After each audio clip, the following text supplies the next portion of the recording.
maybe around high school. I'm pretty sure that's when you start to kind of if you envision what you want to become as an adult. Um, Around when did that occur for you, and what exactly did you envision yourself becoming as an adult? Well, I won't say from in high school. Okay. I can say from the age of 5, Mm.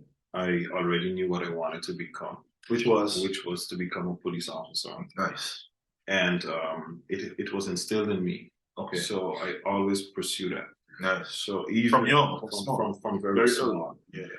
So eventually, I applied with the police force of St. Martin, then the police force of St. Martin, St. Eustatius, and Sabre, and I got in. Because of circumstances, immigration department was part of the police force, so I started as an immigration officer. Okay. Did you enjoy being like what? Oh yes, it is. It is. You meet a lot of people. So Okay. I work at the airport. Nice. So I met a lot of different nationalities. So your first taste was being in immigration. Was being an immigration officer. Okay.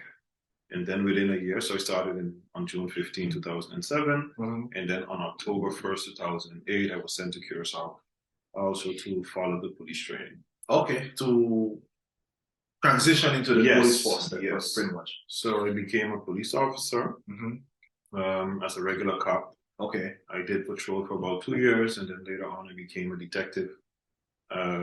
From there, I became a specialized detective in sex crimes. You were moving up the ranks. Yeah. Slowly but surely. Yeah.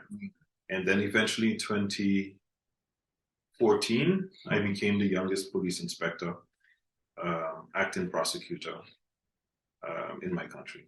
Wow. That's quite an achievement. That's 2014, right? That's in 2014. So at 2014, you around what age were you around that time? It was the day before my 28th birthday. So wow, I was 27. I was 27 years So old. at 27, you've managed to become the youngest police inspector as a federal detective. Police inspector as a federal detective in your country at 27. So that's quite an achievement. Yes, it is. So at that point in your life, what were you feeling at that point, or what was your outscope and everything at that point? Because that's a big achievement at 27. So I can imagine. Obviously, you feel very accomplished. I would assume. What were you feeling around that time? At that time, it was a great opportunity. Everyone will see these things as an accomplishment. Okay. But I never felt any different. As to me, I see it as a job. Right. On every level, our main scope is to serve your country. Okay. To be service oriented and serve your country in that level or that capacity that you're in. Because there's always other levels as well in serving your country. True. And I moved on also from that. Before we get into that, briefly describe your so to speak, your duties as an that top inspector. Okay, yes, as a federal detective, national detective, what we do is we investigate white-collar crimes. White-collar crimes. Okay, white-collar crimes as such as it's directed to the political arena. So you investigate politicians. We investigate ministers or civil servants on the whole. Okay. Or those that are also in charge of government-owned companies. Really? Yes. So like the CEOs of the companies, we investigate them. So you guys are there to investigate the government for the most part? Investigate government. Wow. Broad base for corruption.